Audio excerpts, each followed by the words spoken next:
নমস্কার, আমি মনোজ কুমার হালদার। বর্তমান সময়ে অ্যাসিডিটি বা জার্ড অথবা বুক জ্বালা পোড়া যেটাই আমরা বলে থাকি, গ্যাস্ট্রিকের এই সমস্যাটি বেশ প্রকোপ ধারণ করেছে। বেশিরভাগ ক্ষেত্রেই দেখা যাচ্ছে যে যে রুগীরা আসে তাদের এই সমস্যার মধ্যে অ্যাসিডিটি কমন। তো আমরা কয়েকটি নিয়ম মানলেই আসলে এই অ্যাসিডিটি থেকে মুক্তি পেতে পারি।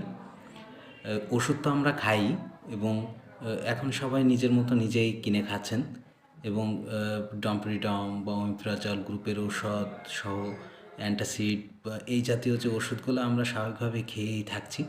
তো আসলে ওষুধ খাওয়াটা তো সঠিক সমাধান নয়, তাই না? ওষুধটা তো স্বল্প সময়ের জন্যে। তো এর সাথে আমরা যদি কয়েকটা নিয়ম মেনে চলি তাহলে আমরা আরও খুব দ্রুত এই গ্যাসের সমস্যা থেকে মুক্তি পেতে পারি। তার মধ্যে যদি আমি 5টা বিষয়ের কথা বলি, প্রথম যে বিষয়টা আসে শুকনো ঝাল। এই শুকনো ঝাল দিয়ে তৈরি যে কোনো খাবার হতে পারে, সেটা বাটা ঝাল অথবা গুঁড়ো ঝাল অথবা তরকারিতে বা আমরা যে ভাজা ঝালটা খাই, এই শুকনো ঝালটা আমরা এড়িয়ে চলব। তারপরে যে বিষয়টা আসে, আমরা যে খাবারটাই খাবো সেটা যেন অবশ্যই ভালোভাবে সিদ্ধ হয়। দাঁতের কাজটা যদি আপনি না করে দেন, পেটের মধ্যে টুকরো করে যদি না প্রবেশ করান, তাহলে তো আপনাকে অবশ্যই বেশি সমস্যায় পড়তেই হবে, এটা তো আপনারা জানবেনই। তো আমরা যে খাবারটাই খাবো চেষ্টা করতে হবে সেটা যেন ভালোভাবে সিদ্ধ হয় এবং দাঁতে কেটে যদি আমরা ছোটো টুকরো না করতে পারি তাহলে সেই খাবারটা আমরা ভিতরে প্রবেশ করাবো না। যদি সিটে তৈরি হয় তাহলে আমরা সেটা অবশ্যই বাইরে ফেলে দেব। তৃতীয় নম্বর বিষয়, আমরা এটা মেনে মানব যে আমরা খাবারের ভিতরে বেশি পরিমাণ জল খাবো না।